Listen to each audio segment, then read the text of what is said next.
विषय को प्रारंभ करने के पूर्व एक बात मन में आई, वो बता देता हूँ कि 3 दिन जो चर्चा चली तो मैं देख रहा था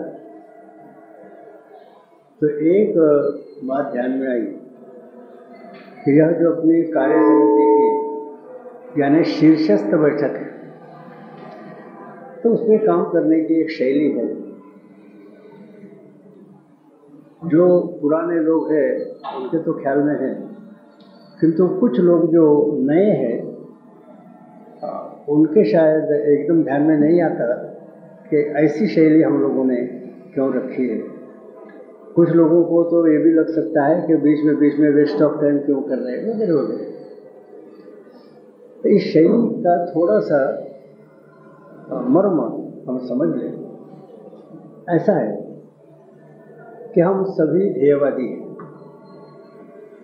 सभी का एक ही लक्ष्य है, हम सभी संगठन और सिद्धांत के प्रति आत्मसमर्पित है। तो भी सब समान होते हुए भी अलग अलग विषयों पर अलग अलग परिस्थिति में अलग अलग लोगों की अलग अलग राय होती है, ऐसा हम लोग देखते हैं। अलग अलग राय होती है ऐसा हम लोग अनुभव करते हैं। और फिर जब अलग अलग राय होते हैं तो लगता है कि मतभेद निर्माण हुए। मतभेद का आभास निर्माण करने वाले कई परिस्थितियां हैं, उनमें से एक परिस्थिति है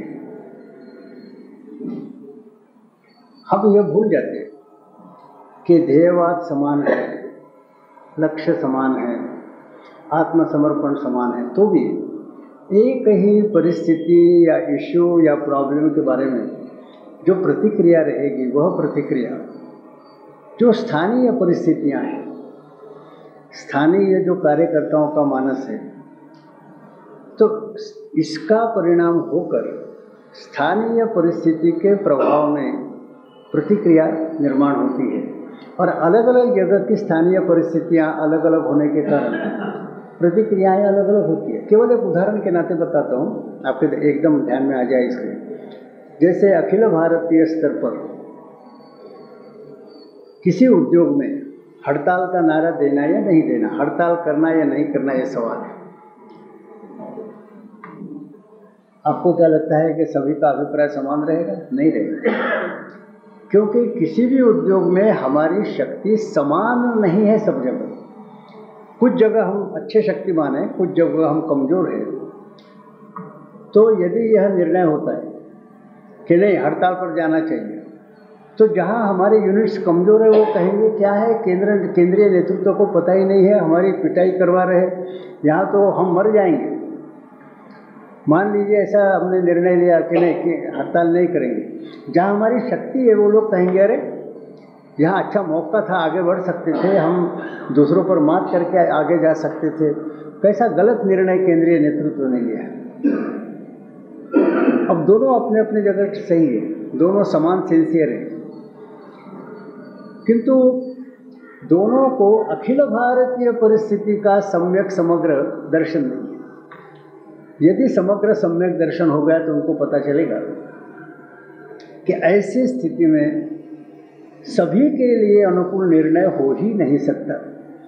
जब तक सभी जगह हमारी स्थिति शक्ति समान नहीं है तब तक सभी के लिए अनुकूल निर्णय हो ही नहीं सकता। कुछ जगह के लिए अनुकूल होगा, कुछ जगह के लिए प्रतिकूल होगा। और जब निर्णय लेना पड़ता है और अखिल भारतीय स्तर पर है तो कुल मिलाकर कुछ जगह हमारी पिटाई भी होगी, कुछ जगह एडवांटेज होगा। तो एडवांटेज ज़्यादा है या डिसएडवांटेज ज़्यादा है, यह देखकर कुल मिलाकर विचार करना पड़ता है। तो केवल अपनी स्थानीय परिस्थिति के कारण एक प्रतिक्रिया तैयार होती है तो इससे नहीं बनेगा। अखिल भारतीय स्तर पर क्या स्थिति है यह जानने से फिर जो कमज़ोर यूनिट है वहाँ के भी लोग सिंसियर है, वो समझ सकते हैं कि हमारी पिटाई हो सकती है लेकिन अखिल भारतीय स्तर पर लाभ होगा, वो भी तैयार हो जाते हैं। तो जगह जगह के परिस्थिति का सम्यक ज्ञान रहा तो फिर मतभेद के प्रसंग कम होते हैं। कोई भी जो निर्णय होता है व्यवहार में, सिद्धांत अपरिवर्तनीय है, वहाँ कोई समझौता नहीं। लेकिन जो व्यावहारिक स्तर के निर्णय होते, ऐसा निर्णय लेना कभी भी संभव नहीं कि जिस निर्णय के कुछ न कुछ डिसएडवांटेज नहीं निकलेंगे। इसीलिए मैंने शायद परसों भी कोट किया था कि सर्वारंभा ही दोषेण धूमेनाग्निरिवावृता। हम कोई भी कदम उठाए, कोई भी उपक्रम करें, बहुत अच्छा हो, तो भी उसमें कुछ न कुछ दोष, कुछ न कुछ उसके डिसएडवांटेजेस होते हैं। और जब निर्णय लेना पड़ता है तो बिल्कुल फुल प्रूफ, पूर्ण निर्दोष ऐसा कोई निर्णय हो ही नहीं सकता। इतना ही देखना पड़ता है कि भाई इसके एडवांटेजेस हो गए, डिसएडवांटेजेस हो गए, तो whether advantages outweigh the disadvantages और disadvantages outweigh the advantages, advantages ज़्यादा है या डिसएडवांटेजेस ज़्यादा है, यह देखकर निर्णय लेना पड़ता है। पूर्ण निर्दोष निर्णय व्यावहारिक स्तर का नहीं हो सकता। सैद्धांतिक स्तर के अपरिवर्तनीय है, किंतु व्यावहारिक स्तर पर जिसके कोई दुष्परिणाम नहीं हो गए ऐसा निर्णय नहीं होता। ज़्यादा दुष्परिणाम हो गए या ज़्यादा अच्छे परिणाम हो गए यह देखकर फिर निर्णय लेना पड़ता है। तो यदि मान लीजिए किसी ने कहा कि नहीं हड़ताल पर जाना चाहिए, इसके क्या दुष्परिणाम है इसको बिल्कुल पता नहीं रहता है, ऐसा नहीं, लेकिन वो मन में सोचता है कि भाई दुष्परिणाम कम है, अच्छे परिणाम ज़्यादा है। किंतु अच्छे परिणाम ज़्यादा होने के कारण निर्णय ले रहे हैं, उस समय कोई बोलेगा तो इसके दुष्परिणाम हो गए। अब निर्णय हो गया, निर्णय हो गया तो बाहर ऐसी फैशन हो गई है आजकल कि जैसे इसके दुष्परिणाम दिखने लगते हैं तो कहना मैं तो कहता ही था, मेरी मानता कौन। ये एक फैशन है, ऐसा नहीं है। हमने ये समझना चाहिए कि सभी पहलुओं का, सभी आयामों का समग्र चित्र हमारे सामने पहले आए, फिर हम विचार करें। तो यहाँ जो चर्चा होती है इसमें अलग अलग राय आती है कि नहीं आती है। किसी भी प्रश्न पर एक जगह का आदमी कहेगा नहीं ये करना चाहिए, दूसरी जगह का कहेगा ये नहीं करना चाहिए, तो इसका कारण दोनों में कोई सैद्धांतिक मतभेद ऐसा नहीं। यहाँ की परिस्थिति, वहाँ की परिस्थिति, यहाँ के कार्यकर्ताओं के ग्रुप का मानस, वहाँ के कार्यकर्ताओं के ग्रुप का मानस, इसमें अंतर है। और अपनी जो शैली है, इस शैली में क्या होता है कि विचारों का आदान प्रदान होता है, और इसके कारण जगह जगह विभिन्न परिस्थितियों में काम करने वाले हमारे कार्यकर्ता इसी विषय पर क्या क्या सोचते हैं ये सब लोगों को पता चलता है। इसके कारण फिर अपनी राय बनाने में हमें सहायता होती है। और एक बार यदि निर्णय होता है तो फिर दूसरी भी जो बाहर की फैशन है वो हमने छोड़ना चाहिए। सभी दृष्टिकोण आ गए, सभी विचार आ गए, इनमें से कुछ न कुछ एक निर्णय लेना है, निर्णय हो गया। एक बार निर्णय होने के पश्चात बाहर की जो फैशन है वो छोड़ना चाहिए कि वाह मैं तो कह ही रहा था, मेरा कौन मानता है, सब अपने मनमानी चलाते हैं। वो जो हल्की ओछी बातें बोलना बाहर के वायुमंडल में प्रगतिशीलता मानी जाती है, वो अपने अंदर नहीं आनी चाहिए। एक बार निर्णय होने के बाद फिर वो सभी का निर्णय, जिन्होंने विभिन्न मत प्रकट किया होगा उनका भी निर्णय।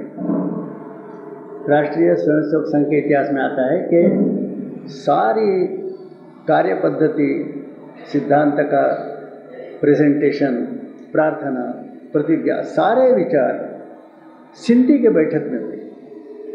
और इस सिंधी के बैठक में कुछ प्रमुख 25 लोग थे। उस बैठक के बारे में हमारे वर्धा जिला संघ चालक पूजनीय आप्पाजी जोशी ने बताया। उस समय परम पूजनीय गुरुजी किसी ऑफिशियल पोजीशन में नहीं थे, लेकिन उस बैठक में थे। तो बोले उनके व्यवहार का हमें आश्चर्य लगता था कि कोई विषय निकला तो वो अपनी राय बहुत आग्रहपूर्वक, आवेशपूर्वक रखते थे। लेकिन एक बार यदि निर्णय हुआ और वो निर्णय उनके मत के प्रतिकूल रहा, तो बोले कभी मैंने आवेशपूर्ण यह प्रतिपादन किया था, यह मन में न लाते हुए, जो निर्णय होगा वह अपना ही निर्णय है समझकर वो आगे बढ़ते थे, पूर्ण रूपेण निर्णय को अपनाते थे। मैं समझता हूँ कि ये हम लोगों ने भी ध्यान में रखने लायक बात है। वैसे तो इस व्यवहार का अच्छा वर्णन उन लोगों के नेता ने किया है जिस नेता का अनुसरण उनके अनुयायियों ने कभी किया नहीं। वह है डॉक्टर मराम मनोहर लोहिया। जो हम कह रहे हैं ये बहुत अच्छे शब्दों में उन्होंने रखा, उनके अनुयायियों ने कभी उसका पालन नहीं किया। वो कहा उन्होंने वाक स्वातंत्र्य, कर्म नियंत्रण, वाक स्वातंत्र्य, हर एक ने अपनी अपनी जो बात है वह रखना चाहिए। निर्णय होने के बाद कर्म नियंत्रण, लेकिन एक्शन फिर जैसा निर्णय है वैसी होनी चाहिए। बहुत अच्छा सिद्धांत है, किंतु उनके लोगों ने उसका पालन नहीं किया। तो ये जो प्रोसेस है, सब जगह की, सब लोगों के विचार, सब जगह की परिस्थितियाँ सबके सामने यदि आती हैं, तो केवल अपने ही परिस्थिति के पृष्ठभूमि पर हमारी जो प्रतिक्रिया बनती है उसमें परिवर्तन होता है। इस प्रोसेस को सहायता ऐसी अपनी मोडस ऑपरेंडी शैली इस बैठक की होती है। नए लोगों को इसका पता न होने के कारण इसका मैंने थोड़ा उल्लेख किया। अभी यहाँ विचार होता है, कुछ निर्णय होते हैं, और एक प्रसन्नता की बात मेरे ध्यान में आई कि जो निर्णय हुआ होगा उस पर अमल करने की प्रवृत्ति बढ़ती जा रही है। ऐसा नहीं होता कि यहाँ निर्णय हुआ, डिसिप्लिन के नाते सब उस पर चलेंगे, ऐसा संभव नहीं है। प्रवृत्ति चाहिए। तो जो ही निर्णय होते हैं उनको गंभीरता से लेना और उसको अमल में लाने की कोशिश करना, यह प्रवृत्ति कुछ बढ़ रही है, ऐसा मैं देखता हूँ। उदाहरण के लिए ये कहा गया कि भाई हम संघ सृष्टि के अंग हैं, और इस दृष्टि से अपना जो ही कारोबार चलता है, स्थानीय, प्रादेशिक, अलग अलग स्तर के जो संघ के अधिकारी हैं, प्रचारक हैं, उनको अपने काम के बारे में जानकारी देते रहना। शायद आर्थिक क्षेत्र यह रूखा होने के कारण, रुक्ष होने के कारण उनको इसमें रुचि भी न हो। माने प्राइम मिनिस्टर कौन हो इसमें सबको रुचि हो सकती है, किंतु बोनस का सिद्धांत क्या हो उसमें सबको रुचि होना संभव नहीं। तो उनको रुचि भी न हो तो भी मान न मान मैं तेरा मेहमान, अपनी बात प्रचारक, पदाधिकारी, हर स्तर के उनको सुनाते ही जाना। माने फिर यदि कोई समस्या, उलझन पैदा होती है तो उनको पहले से समस्या उनके समझना कठिन होगा, लेकिन कुछ न कुछ है। भारतीय मजदूर संघ का भी इसमें कुछ न कुछ स्टैंड है, क्या है समझना चाहिए। पहले भी इन्होंने कहा था, पर एकदम वो गलत लोगों के प्रभाव में आकर और कोई ऐसा निर्णय नहीं लेंगे जो हमारे लिए प्रतिकूल रहेगा। इस दृष्टि से समय समय पर उनकी इच्छा हो न हो हम अपनी बात उनके पास पहुंचाए, ऐसा पहले कहा गया। जम्मू के बैठक में कहा गया। दूसरे बैठक में पूछा तो बोले नहीं करेंगे, इसके बाद करेंगे। तो ये अमल में आने में समय लगा। अभी भी हर जगह पूरा अमल में आया ऐसा नहीं, लेकिन जम्मू के बैठक से लेकर अब तक ये प्रक्रिया बढ़ती जा रही है। इसकी गंभीरता लोग समझते जा रहे हैं। प्रयास, विशेष प्रयास जगह जगह हो रहा है। कहीं सफल होता है, कहीं असफल होता है, लेकिन निर्णय पर अमल करने की प्रवृत्ति बढ़ती जा रही है। यह एक अच्छी बात ध्यान में आती है। वैसे दूसरी बात, जब बीएमएस बढ़ने लगा तो आग्रहपूर्वक बताई गई,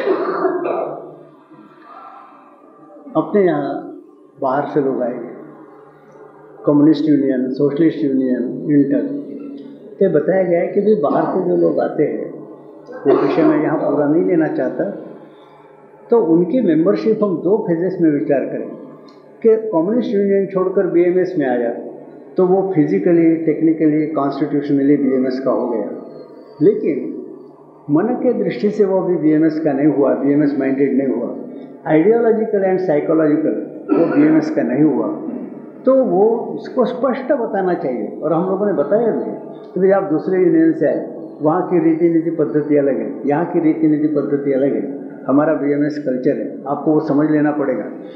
बीएमएस कल्चर में एडजस्ट होने में आपको तकलीफ होगी, वो सारा समझकर एडजस्ट होने की आप कोशिश कीजिए। तो उसने भी एडजस्ट होने की कोशिश करनी चाहिए, हमने भी उसको संस्कार देने की कोशिश करनी चाहिए। तो इस तरह से लोगों को धीरे धीरे आत्मसात करना।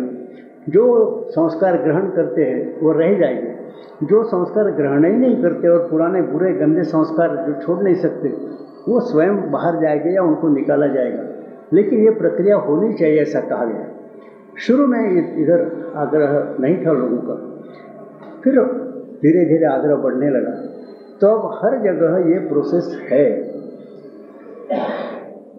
कितना परिणाम होता है ये अलग अलग उसके रिजल्ट्स आ सकते हैं, लेकिन हर जगह इस दृष्टि से एक कॉन्शियसनेस लोगों में बढ़ रहा है और वो प्रयास जितना हो सकता है लोग करते हैं, ऐसा दिखाई देता है। तीसरी भी एक बात है, आजकल हर एक संस्था में यह भी फैशन हो गई है कि आपस में झगड़े करना, गुटबंदी करना। थोड़े से आपसी झगड़े ये सिद्धांत के कारण हो गए, ज़्यादातर व्यक्तिगत आकांक्षाएं इसी के कारण झगड़े होते हैं। अब सारा ही गांव यदि मलेरिया से पीड़ित है या कॉलेरा से पीड़ित है तो मेरा ही मकान बिल्कुल उससे अछूता रहेगा, संभव नहीं। तो ये जो कॉन्टेजियस डिसीजेस है उनके कीटाणु, विषैले कीटाणु अपने भी यहाँ आते हैं, कोई ऐसी बात नहीं है, हम लोग बंद बक्स में थोड़े रहते हैं। तो ये कहा गया कि इस पर बारीकी से विचार होना चाहिए,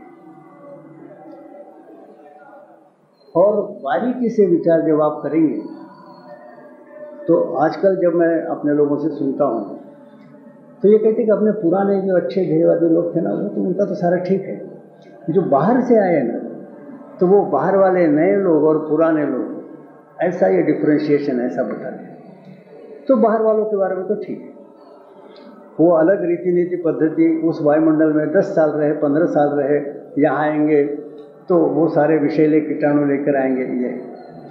लेकिन इसी आधार पर मतभेद होते हैं, ये समझना गलत है।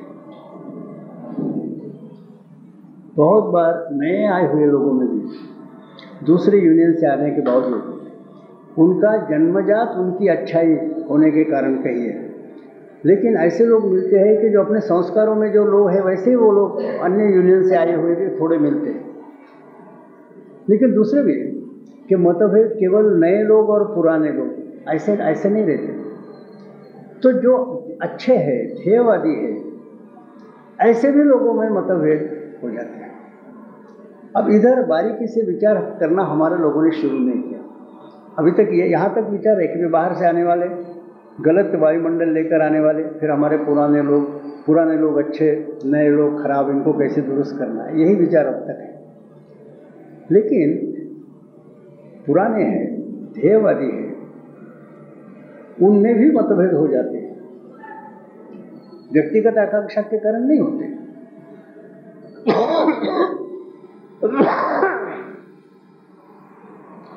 व्यक्तिगत आकांक्षा के कारण नहीं होते तो भी मतभेद हो जाते हैं। फिर एक बार मतभेद हो जाने के बाद व्यक्तिगत राग द्वेष भी निर्माण होता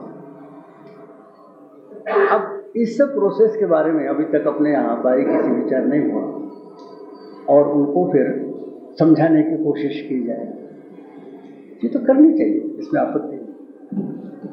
लेकिन मेरा ऐसा मत है कि जहाँ दो धड़े हो गए या दो मत हो गए, वहाँ एकदम एक बैठक में आप दोनों को समझा सकना, ये मनोविज्ञान के दृष्टि से भी असंभव। इसका कारण ऐसा है कि एक मनुष्य, मानो एक विचार मेरे मन में मैं 2 साल से रखता हूँ, उसके विपरीत विचार दूसरे धड़े का आदमी 2 साल से रखता है। 2 साल से एक ही तरह का विचार मन में रखने के कारण उस विचार के प्रति भी एक ममता, अटैचमेंट, आसक्ति निर्माण होती है। और आप बौद्धिक स्तर पर हम दोनों को समझाएंगे तो हम बौद्धिक स्तर पर समझ गए तो भी उसको ग्रहण करना, हजम करना असंभव हो जाता है। धीरे धीरे आज हमने आपका कहना सुन लिया, बौद्धिक स्तर पर कहा ठीक है, लेकिन जो पुराने 2 साल का अटैचमेंट है वो एकदम जा नहीं सकता, तो उसको हजम करने में टाइम लगता है। तो ये जो भावना है कि यदि 2 धड़े के लोग हैं उनको इकट्ठा करो, समझाने से लोग समझ जाएंगे, बौद्धिक स्तर पर समझेंगे, मनोविज्ञान से बात मेल नहीं खाती, समझाएंगे, समय लगेगा, उतना समय देना चाहिए।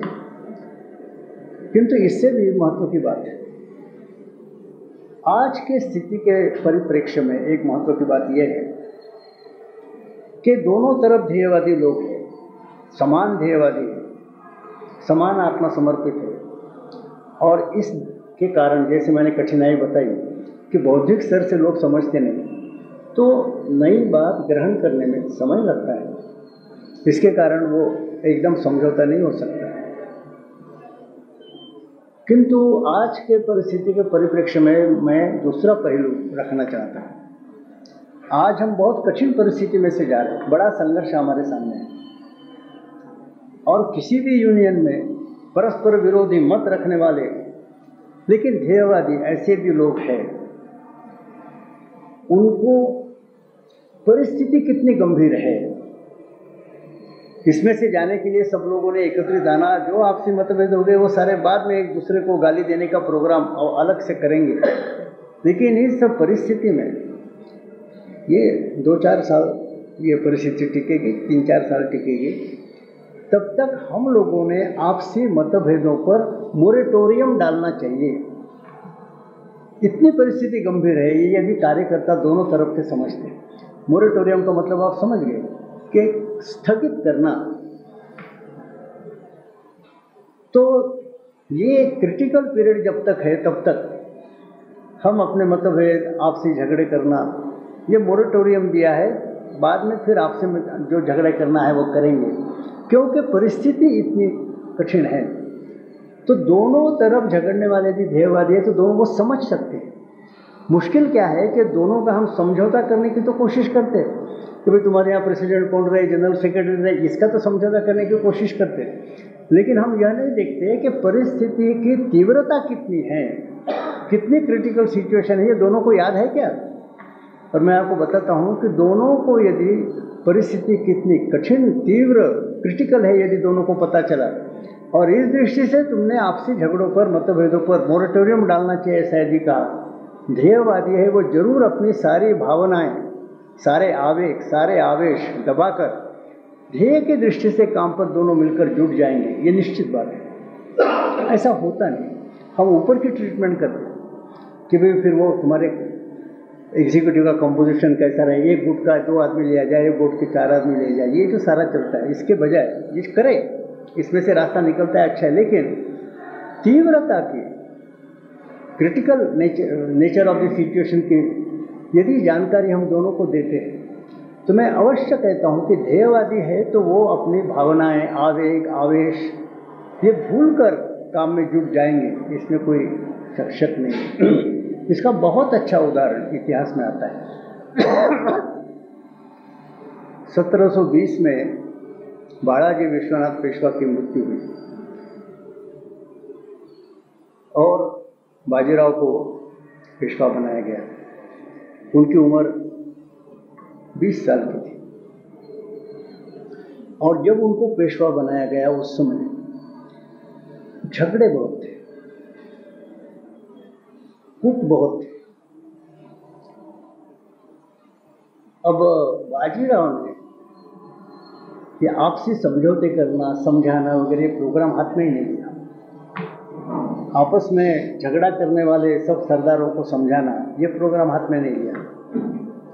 उन्होंने दूसरा काम किया, उत्तर के परिस्थिति का निरीक्षण किया और सभी लोगों को बताया कि उत्तर की परिस्थिति क्या है, दिल्ली का जो मुगल सिंहासन है वो कैसे डावाडोल हो रहा है, ये चंबल तक का एरिया ऐसा है कि हम यदि सब मिलकर आक्रमण करते हैं तो चंबल के उस पार तक तो हमारी सेनाएं पहुंच सकती है।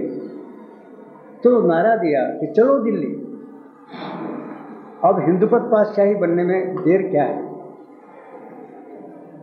और ये it touch the chord of the hearts of the people, क्योंकि ध्येयवादी तो सब थे, आपस में झगड़ा करते थे लेकिन ध्येयवादी थे। ऐसा एक महान इमीडिएट गोल जब सामने रखा गया तो बाकी सारे झगड़े के बारे में लोगों ने सोचा ही नहीं, सीधे चंबल की ओर सारे थे।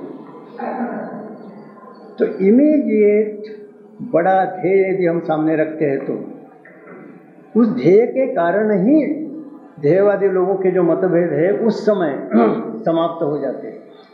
और हम सीधा कहे कि उसके बाद आपने एक दूसरे को गाली देना है, वो गाली गलौज के कार्यक्रम के लिए हम बाद में आपको पूरा अवसर देंगे, स्पेशल उसके लिए पीरियड रखेंगे। लेकिन ये क्रिटिकल पीरियड है, ऐसा क्रिटिकल है यदि हम उनको बताते हैं कि देश की स्वतंत्रता समाप्त हो रही, संप्रभुता समाप्त हो रही, तो इस कॉन्शियसनेस के कारण जैसी एकता आएगी, ये समझौते के कारण कि 2 सीटें तुम्हारी रहे और 4 सीटें हमारी एग्जीक्यूटिव में रहे, ये कॉम्प्रोमाइजेस थोड़ा काम करती हैं, ज़्यादा काम नहीं कर सकती, पैच वर्क होता है। लेकिन आज की स्थिति में परिस्थिति की जानकारी, कॉन्शियसनेस, ये भी हमने जागरूक किया, बहुत सारे मतभेद समाप्त हो गए, लोग भूल जाएंगे। ये थोड़ा ध्यान में रखिए।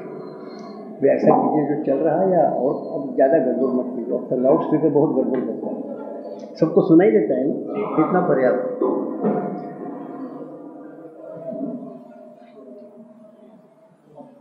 फिर परिस्थिति के विषय में सभी को पूरी जानकारी, यहाँ जो बैठे, ये ठीक है कि आप लोग बाहर जाकर लोगों को समझाएंगे, लेकिन आप कैसे हर एक को परिस्थिति के बारे में पूरी जानकारी। संकट महान है, सब जानते हैं, उसका विस्तृत विवरण करने की इस बैठक में आवश्यकता नहीं। आप ही उसका विवरण बाकी लोगों के सामने करते रहते हैं।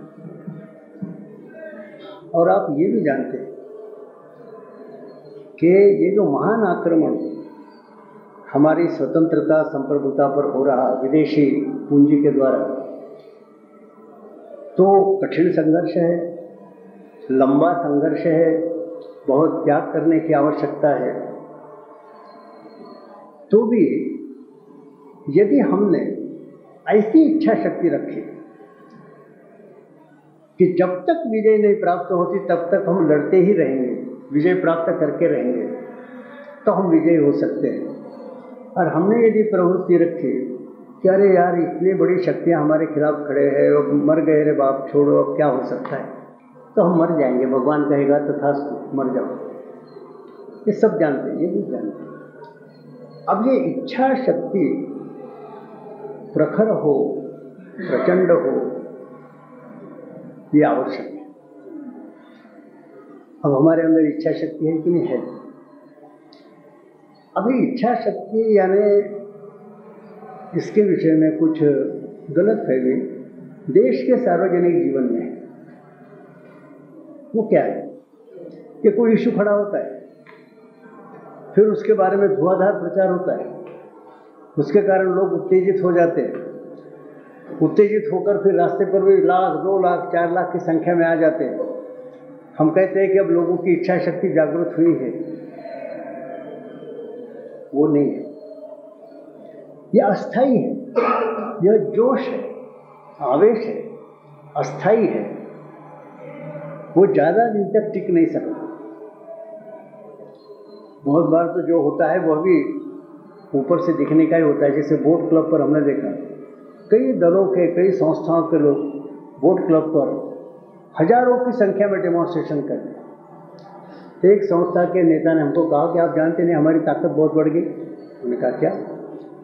अरे बोले सत्याग्रह कोई मामूली बात है, आज बोट क्लब पर हमारे इतने हजार लोग इकट्ठा हुए थे।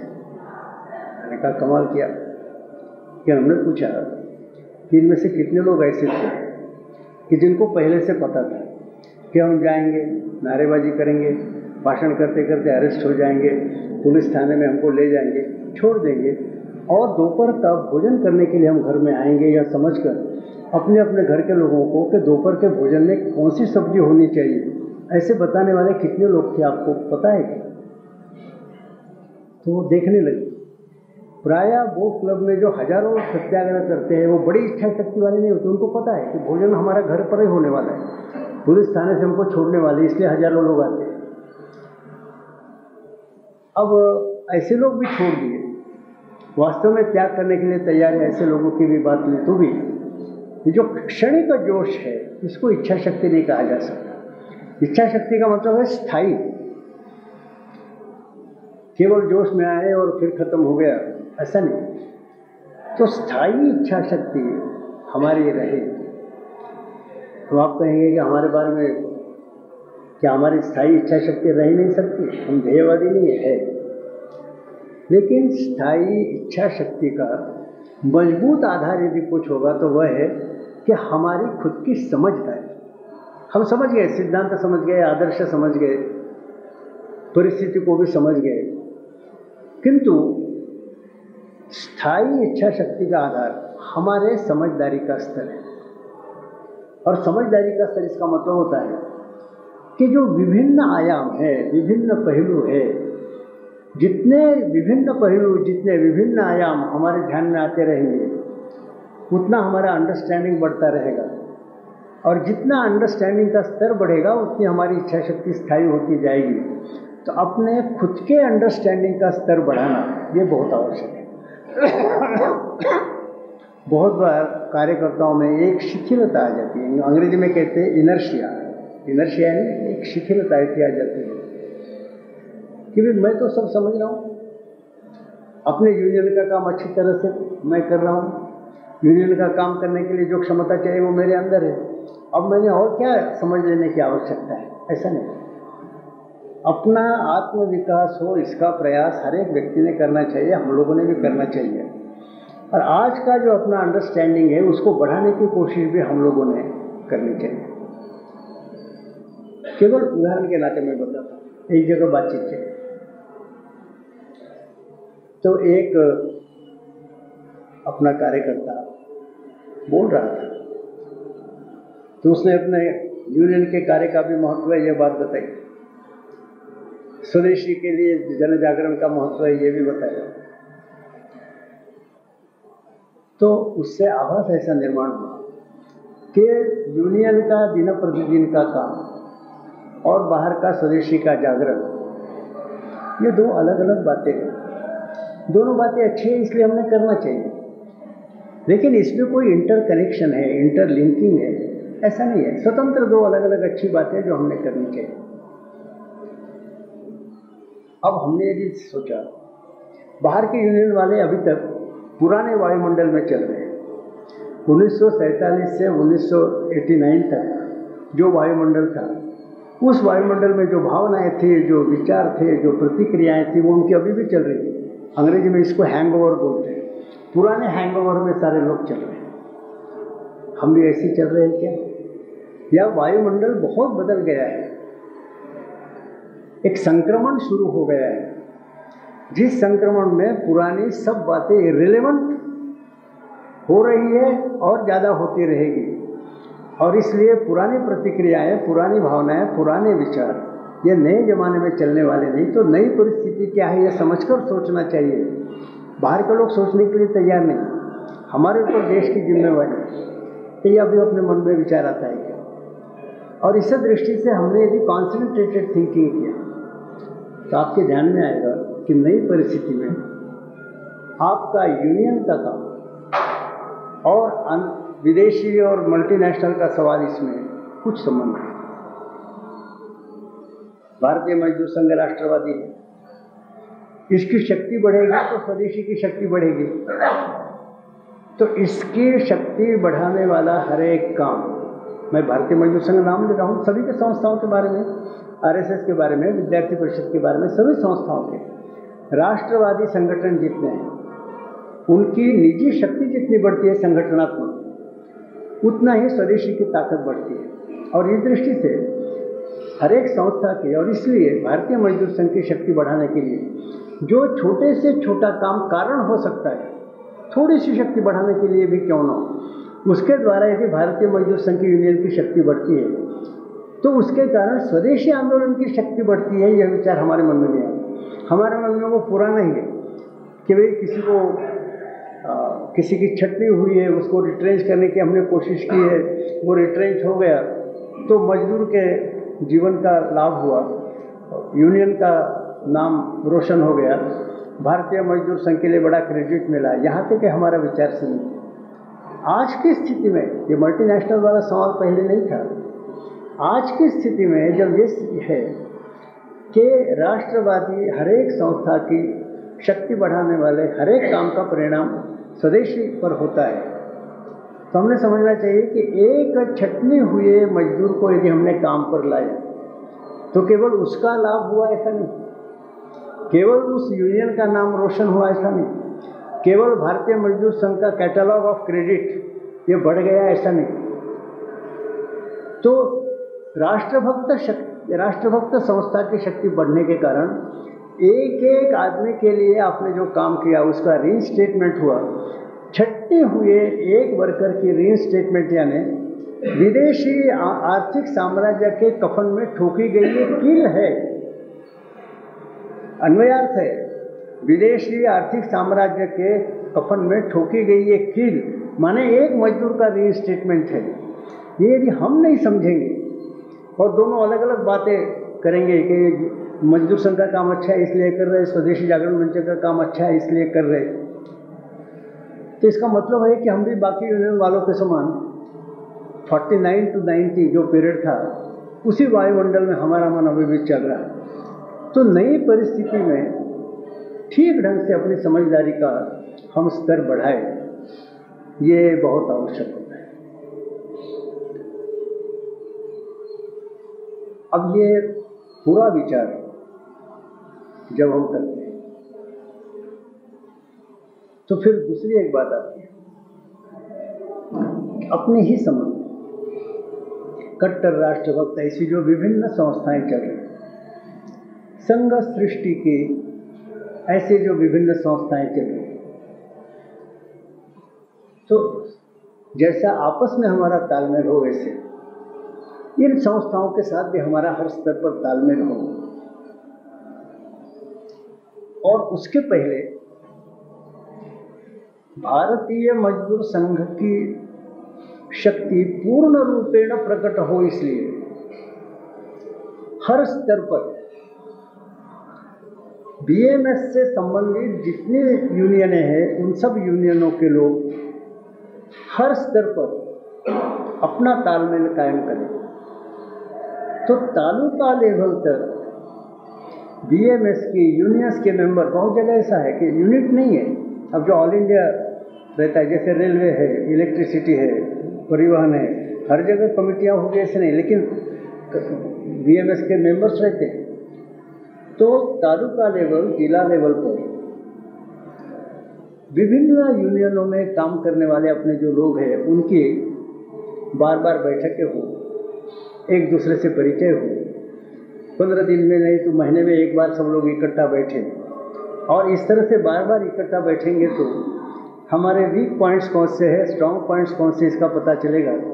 और एक जगह जो वीक पॉइंट है उस वीक पॉइंट को दूसरे जगह के स्ट्रॉन्ग पॉइंट से कवर किया जा सकता है। तो हर जगह पूरी ताकत कंसोलिडेट होगी, पूरी ताकत मोबिलाइज कर सकेंगे।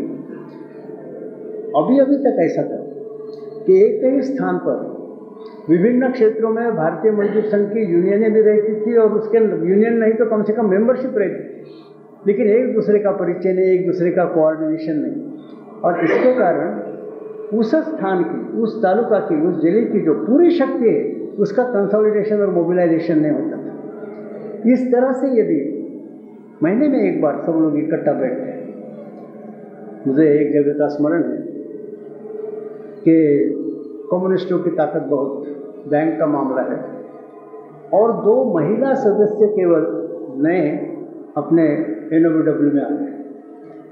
जैसे एनओबीडब्ल्यू की सदस्य ये महिलाएं हो गई, एकदम उनके ऊपर सोशल बाइकआउट डिक्लेयर किया। अब उस यूनिट में 125 ऐसे लोग थे, और सोशल बाइकआउट यानी कि इनके टेबल की फाइल को हम हाथ नहीं लगाएंगे, हमारी फाइल इनके टेबल पर नहीं जानी चाहिए। यहाँ तक कि वहाँ जो पानी का मटका था, तो इस मटके पर या तो हम पानी पिएंगे या ये महिलाएं पानी पिएंगी। ये महिलाएं पानी पिएंगी तो इस मटके से हम नहीं पानी पिएंगे, हम पानी पिएंगे तो इनको नहीं पानी पीने देंगे। Social boycott. अब आप कल्पना कर सकते हैं कि महिलाएं, वो भी 2 ही, सारा यूनिट इनके खिलाफ, लेकिन वो कट्टर थे। तो वहाँ लोगों को पता चला, तो वहाँ के बीएमएस यूनिट के लगभग 500 लोग, थोड़ा ऑर्गेनाइज करना पड़ा, उन्होंने वो बैंक के ऑफिस के सामने डेमोन्स्ट्रेशन की। डेमोन्स्ट्रेशन में गाली गलौज भी की।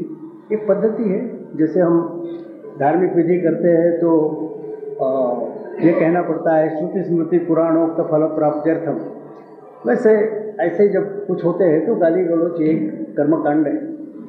और फिर सीधे धमकी दी कि कल से यदि इन महिलाओं को तकलीफ हुई तो तुम्हारे बाकी अहरे गहरे नत्थु खैरे लोगों को नहीं, नाम लेकर के ये तुम्हारे 3 नेता हैं, उनको रास्ते पर हमने भटकने देंगे, पिटाई करेंगे। दूसरे दिन से खत्म हो गया, सोशल बाइकआउट विड्रॉ किया। अब वास्तव में पहले भी शक्ति वहाँ थी, किंतु एक दूसरे का कोऑर्डिनेशन न होने के कारण एक के शक्ति का दूसरे जगह उपयोग ऐसा नहीं होता था। तो हर स्तर पर यूनियन रहे न रहे, लेकिन अलग अलग उद्योगों के स्कैटर ऐसे भी सदस्य हैं, तो सबने महीने में एक बार इकट्ठा आने का प्रयास किया, तो एक कंसोलिडेशन, मोबिलाइजेशन शक्ति का होगा। इसके कारण सभी की शक्ति बढ़ेगी। वैसे जो विभिन्न राष्ट्रवादी सहयोगी संस्थाएं हैं, उनके साथ बीच में बैठे स्थानीय परिस्थिति के बारे में कुछ बातचीत हुई। कोई दूसरा कार्यक्रम आइटम इशू में रहा तो कम से कम इकट्ठा चाय पान करते हुए तुम्हारी तबीयत कैसी, हमारी तबीयत कैसी, मौसम कैसा है, इतना भी महीने में एक बार सब लोगों ने एक दूसरे को पूछा। तो कुल मिलाकर राष्ट्रवादी शक्ति हर स्तर पर जितनी है उसका भी कंसोलिडेशन और मोबिलाइजेशन होगा। तो जितने लोग हैं उन लोगों में से अधिक शक्ति का उदय होगा, यह बात हमारे ध्यान में आ सकती है। अब ये तुरंत करने लायक बातें हैं, पहले भी बताई गई है, और जैसे मैंने कहा ये प्रसन्नता की बात है कि पहले लिए हुए निर्णयों पर अमल करने की प्रवृत्ति कम थी, अब ज़्यादा प्रवृत्ति बढ़ती जा रही है। ये दोनों विषय जो है कि हर स्तर पर बीएमएस की शक्ति का कंसोलिडेशन और विभिन्न राष्ट्रवादी संस्थाओं के साथ कोऑर्डिनेशन, दोनों के विषय में हर जगह अधिकाधिक प्रवृत्ति बढ़ती जा रही है। पूरी तरह से काम हुआ ऐसा नहीं, लेकिन प्रवृत्ति बढ़ती जा रही है, यह भी एक आनंद का विषय है। अब दूसरी बात है कि ये जो लड़ाई है उसके विषय में मैं स्पष्ट रूप से यह कहूँगा कि स्वदेशी जागरण मंच का निर्माण हुआ उस समय हम लोगों की इच्छा शक्ति तो थी, किंतु किस तरह से ये सारा चलेगा, दुनिया भर का पैसा उनके पास है, भारत सरकार उनके पक्ष में है, गरीबों को कुचलने का सब लोग प्रयास कर रहे हैं, हम प्रयास करेंगे, लड़ेंगे, कहाँ तक सफल होगा। किंतु स्वदेशी जागरण मंच के स्थापना के पश्चात अब तक जो घटनाक्रम रहा है, वह घटनाक्रम हम लोगों का हौसला बढ़ाने वाला है। पूरा बताने की आवश्यकता नहीं, संक्षेप में बताऊंगा। ये जो विदेशी पूंजी है उनका ऐसा प्लान था, ये मैंने बताया पहले, कि विभिन्न देशों की जनता को अंधेरे में रखना, जनता को अंधेरे में रखते हुए और उनके जो राज्यकर्ता है उनको खरीदी करना, और जनता को अंधेरे में रखते हुए जो खरीदे गए राज्यकर्ता है उनके साथ ऊपर ही एग्रीमेंट कर लेना, जिस एग्रीमेंट के कारण गोरे देशों का लाभ होगा, खासकर अमेरिका का, और बाकी लोगों की पिटाई होगी, लोग मर जाएंगे, ऐसे एग्रीमेंट्स करना। वो पहले पब्लिश नहीं करना, पब्लिश भी करते हैं तो पूरे पब्लिश नहीं करना, केवल मीठा मीठा गप गप ऐसे ही पब्लिश करना। अमल होने लगेगा तो लोग फिर चिल्लाएंगे, तो उनको वो yes, they will be fumbling। वो ये सोचेगा कि करना क्या, आकाश से आसमान से कुल्हाड़ी पड़ गई, अब क्या करना। तो कन्फ्यूजन में लोग रहेंगे, तब तक अपना काम हो जाएगा। तो अचानक सारा काम करना, माने जनता को तब पता चले जब आसमान से कुल्हाड़ी पड़ गई, उस समय जनता कुछ नहीं कर सकती। ये उनका प्लान था। भगवान की दया से ये प्लान सफल नहीं हुआ। मैं डिटेल्स में जाने की आवश्यकता नहीं समझता, कई जगह वो थोड़ा बोला गया, कुछ नहीं बोला गया, लेकिन जगह है जगह। और अमेरिका के बारे में मैंने बार बार कहा कि जब मैं अमेरिका कहता हूँ तो अमेरिका के करोड़ों लोग मेरे मन में नहीं, अमेरिका के राज्यकर्ता और अमेरिका की पूंजीवादी संस्थाएं, वित्तीय संस्थाएं, यही हमारे मन के सामने है। तो इनके ये जो इरादे थे वो सफल नहीं हो पाए, हमारे कारण नहीं, भगवान की इच्छा नहीं थी। तो ये जो इन्होंने सोचा कि जब तक लोग सोए हुए हैं, गफलत में है, तभी अपना एकदम हमला करके काम निपटना, शुरू में दक्षिण अमेरिका में वो सफल पूरे हुए, मध्य अमेरिका में सफल हुए, लेकिन बाकी उनका उदाहरण देकर बाकी जगह थोड़ी जागृति आने लगी, और वो छोड़कर बाकी लगभग कई देशों में इस विषय में जागृति आ गई। इसके कारण जब ये आक्रमण करते हैं तो जनता के कुछ न कुछ लोग जागृत रहते हैं, उसके खिलाफ आवाज़ उठाते हैं, ये प्रक्रिया शुरू हो गई। इसके कारण पहले जो उन्होंने सोचा था कि विभिन्न देशों की जनता गफलत में रहेगी, सोई हुई रहेगी, हम एकदम आक्रमण करेंगे, फिर वो कुछ नहीं कर सकेंगे, ऐसा नहीं हुआ। जगह जगह प्रतिकार की आवाज़ कम से कम जगह जगह शुरू हुई। तृतीय विश्व के देशों में भी शुरू हुई। यूरोप के भी गरीब लोगों ने आवाज़ इसके खिलाफ उठाई। और इतना ही नहीं, तो आज की स्थिति यह है, मैं डिटेल्स में जाने की आवश्यकता नहीं समझता, कि इनका जो इंटरनल सेल्फ कॉन्ट्राडिक्शन, अंतर विरोध था, वह अधिक स्पष्ट हुआ। और ये सबके ध्यान में आया कि ये केवल तृतीय विश्व के देशों को ही खाना चाहते, ऐसा नहीं। यूरोप के गरीब लोगों को खाना चाहते, ऐसा नहीं। ये मनुष्य नहीं है। इनके मन में अपने देशवासियों के बारे में भी दया, करुणा, प्रेम कुछ नहीं है। अपना मुनाफा बढ़ाने के लिए वो अपने ही देशवासियों को खाने के लिए तैयार हो जाते हैं। और ये समस्या उसके कारण है कि जब ऐसा दिखाई दिया, पहले लो वेजेस और लो प्रोडक्टिविटी साथ साथ जाती थी। माने जहाँ लो वेजेस है वहाँ प्रोडक्टिविटी भी कम रहती थी और सोफिस्टिकेशन नहीं रहता था प्रोडक्शन का। कुछ थर्ड वर्ल्ड कंट्रीज में ऐसा दिखाई दिया कि मजदूरों को ठीक ढंग से मोटिवेट किया तो तनख्वाह कम लेते हुए भी वो सोफिस्टिकेशन के साथ प्रोडक्शन उतना ही दे सकते हैं जैसे अमेरिका के मजदूर देते हैं। तो लालच बढ़ गई कि यदि हम मोटिवेट कर सके और कम तनख्वाह लेते हुए भी यदि वो सोफिस्टिकेटेड प्रोडक्शन उतना ही दे सके जैसे यूरोप अमेरिका के मजदूर देते हैं, तो अमेरिका के सामने जब समस्या आई कि नए उद्योग शुरू करना है, तो अमेरिका में क्यों शुरू किए जाए? अमेरिका में शुरू करेंगे तो अमेरिका का मजदूर ज़्यादा पैसा मांगेगा। थर्ड वर्ल्ड कंट्रीज का जो मजदूर है, गरीब देश का है, वो कम पैसे पर काम करेगा, माल वैसे ही रहेगा, सोफिस्टिकेशन तो कम वो वेजेस रहने के कारण, और कच्चा माल भी थर्ड वर्ल्ड कंट्रीज में है, तो वहीं का कच्चा माल, वहीं का मजदूर, हम अपना कारखाना वहाँ शुरू करें तो मुनाफे की मार्जिन बढ़ जाएगी। इसलिए नए कारखाने अब अमेरिका में खोलना ही नहीं है, चर्चा शुरू हो गई। और दूसरा कि जैसे अपने यहाँ इंडस्ट्री बीमार हो जाती है, वहाँ भी बीमार होती है, तो बीमार इंडस्ट्री के बारे में वहाँ एक कन्वेंशन ये है कि सरकार ने उनको पैसा देना, सब्सिडी जिसको बोलते हैं, और सरकारी पैसे से जो बीमार उद्योग है उसको दुरुस्त करना, ऐसी वहाँ पद्धति है। अब ये सब्सिडी बहुत देनी पड़ती है,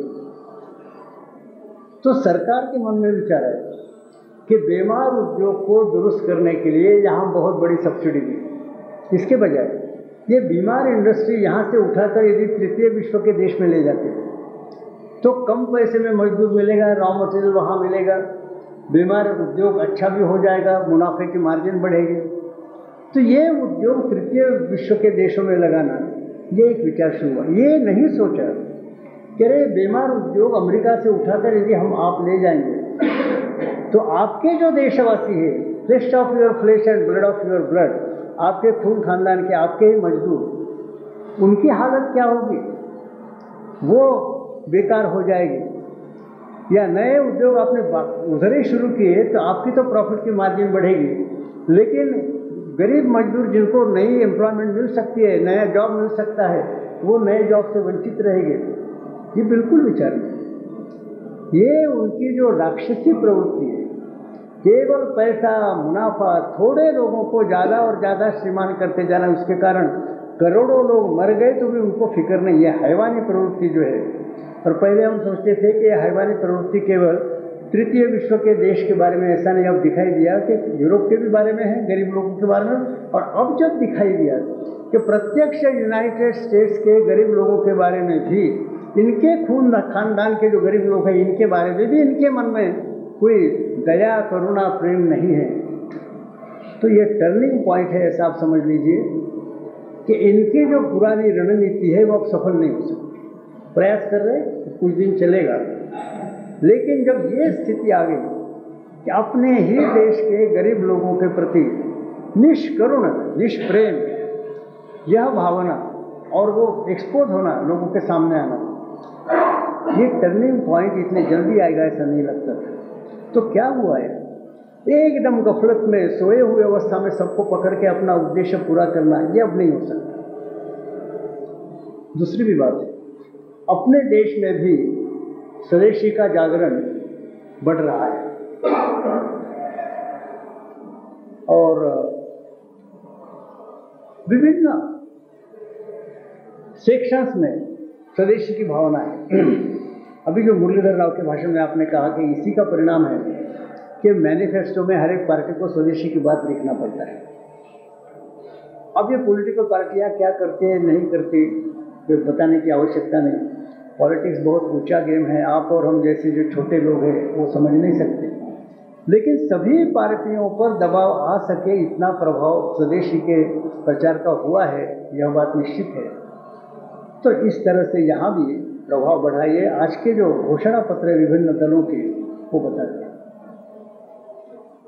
अब ऐसी स्थिति में आज जब हम यहाँ बैठे हैं तो हमारे सामने सवाल आता है कि अपनी रणनीति क्या है, स्ट्रैटेजी, टैक्टिक हमारी क्या रहे, यह सवाल आता है। सिद्धांत सबको मालूम है, अपनी कार्य पद्धति, स्वदेशी की कार्य पद्धति सबको मालूम है। जन जागरण के दबाव से ही सभी को दुरुस्त किया जा सकता है, यह भी हम समझ गए। उसका प्रत्यंतर भी अभी हमें घोषणा पत्रों से सब पार्टियों के मिला है। तो आने वाले स्थिति में क्या स्ट्रैटेजी रहे, यह सवाल आता है। तो टैक्टिक और स्ट्रैटेजी तय करते समय कुछ लोगों की जो है प्रवृत्ति मन में रहती है वो छोड़ दे कि मुझे क्या लगता है, मेरी क्या राय है, मेरी यानी हर एक व्यक्ति की। तो मुझे क्या अच्छा लगता है, क्या बुरा लगता है, ये अपने जगह विषय है। अपने लाइक्स एंड डिसलाइक्स के आधार पर हम संगठन की नीति, रणनीति, टैक्टिक तय नहीं कर सकते। कुछ साइंटिफिक आधार पर तय होनी चाहिए और साइंटिफिक आधार यही है कि आज की परिस्थिति क्या है, इसकी ज़्यादा से ज़्यादा जानकारी हम पहले इकट्ठा करें, समग्र ज़्यादा से ज़्यादा जानकारी, और वो ज़्यादा से ज़्यादा जानकारी यहाँ बैठे हुए सब लोगों के पास पहुँचे। और फिर आइए जैसे 3 दिन के बैठे कोई, वैसे ही हम 3 दिन, 6 दिन, 9 दिन जितना ही हो हम बैठे कि भाई ये जो सारी जानकारी प्राप्त हुई है उसके प्रकाश में अब अपना ध्येय क्या है यह समझकर कौन सी रणनीति अपनाना ठीक है, इस पर चर्चा हो। तरह तरह के विचार आएंगे, परस्पर विसंगत भी विचार आ सकते हैं, परस्पर विरोधी भी विचार आ सकते हैं, लेकिन आधार होना चाहिए समग्र जानकारी। केवल मैं आवेश में आ गया हूँ, मुझे क्या लगता है, ये लड़कपन वाली बात नहीं होनी चाहिए। तो समग्र जानकारी प्राप्त करने का प्रयास आने वाले कुछ दिनों में करने की आवश्यकता है। हम जानते हैं कि राजनीतिक परिस्थिति अस्थिर है। हमारे लिए स्वदेशी के नाते हो, बीएमएस के नाते हो, जब हमने पहले ही सोचा कि कोई भी पार्टी पावर में रहे, हम लोक शक्ति को इतना बढ़ाएंगे कि लोक शक्ति जो कहेगी वही करना किसी भी सरकार के लिए आवश्यक हो जाएगा, बाध्य हो जाएगी सरकार। लोक शक्ति जब जागरूक हो जाती है, किसी भी पार्टी की सरकार रहे, जनता कहेगी वही करना पड़ता है। और वो जन जागरण करने का जब हमने तय किया तो राजनीतिक अस्थिरता के कारण बहुत चिंतित होने की आवश्यकता नहीं। चिंता इस बात की है कि जन जागरण कैसे होगा। कोई भी राजदंड हाथ में लेने वाला होगा, उसको दबाने वाला धर्मदंड यानी लोक शक्ति कैसे जागरूक करना, वो काम अपना पहले से चल रहा है। इसलिए आज की जो राजनीतिक अस्थिरता है इसके बारे में नागरिक के नाते हम भले ही सोचें, लेकिन अपने ध्येय की दृष्टि से विचार किया तो लोक शक्ति का जागरण यही हमारा आधार है। किंतु नई परिस्थिति में कौन कहाँ खड़ा है इसकी पूरी जानकारी प्राप्त करने का प्रयास हम करें। और इसमें कुछ बातें, पहली बात है हम तो गैर राजनीतिक, नॉन पॉलिटिकल है, लेकिन बाकी सारी यूनिवर्स तो पॉलिटिकल है। अब यह राजनीतिक अस्थिरता है, बीएमएस के ऊपर उसका कोई गलत अच्छा ऐसा परिणाम होने वाला नहीं, अन्य संस्थाओं पर अवश्य होगा। इसका कारण ऐसा है कि वो camp followers of political leaders है, camp followers of political parties है, और पॉलिटिकल पार्टी का भविष्य भवितव्य जैसे उधर दिल्ली में बनता है या बिगड़ता है, उसका परिणाम पार्टी के लोगों पर होता है, उसका परिणाम इनके नेताओं पर होता है, उसका परिणाम इनके कार्यकर्ताओं पर होता है।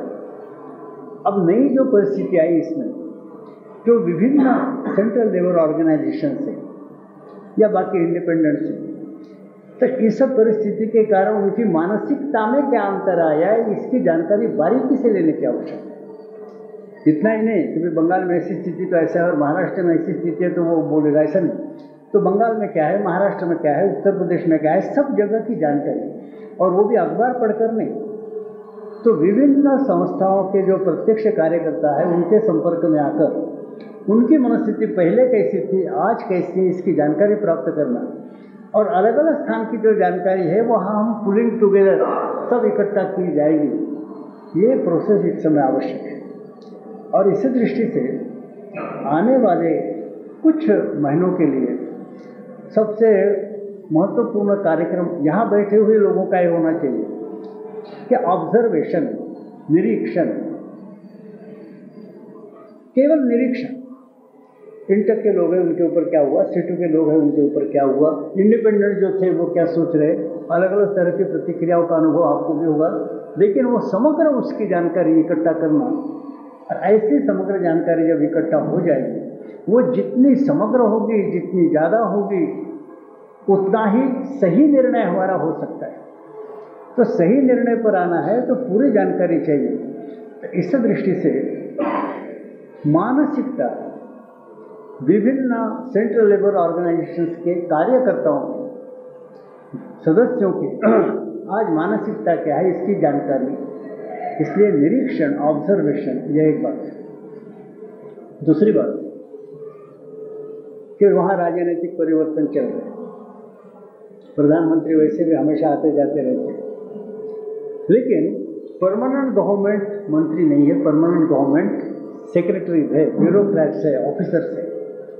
तो सरकार में परिवर्तन नहीं हुआ, क्योंकि परमानेंट गवर्नमेंट तो जो 47 से चलती आई बनी है, और वास्तव में ब्यूरोक्रेट्स ही मिनिस्टर्स को चलाते हैं।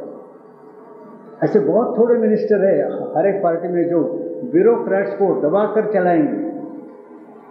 हर एक पार्टी में ज़्यादातर मंत्री ऐसे होते हैं कि जो ब्यूरोक्रेट्स के दबाव में आकर, क्योंकि ब्यूरोक्रेट्स को जानकारी पूरी रहती है, जिसको जानकारी नहीं रहती, और जानकारी नहीं रही तो आपत्ति नहीं, लेकिन स्टडी करने की प्रवृत्ति नहीं रहती, रात भर जागरण करके फाइल्स पढ़ना है, इतनी मेहनत लेने की प्रवृत्ति नहीं रहती, तो सेक्रेटरी के इच्छा पर ही वो काम चलाते हैं।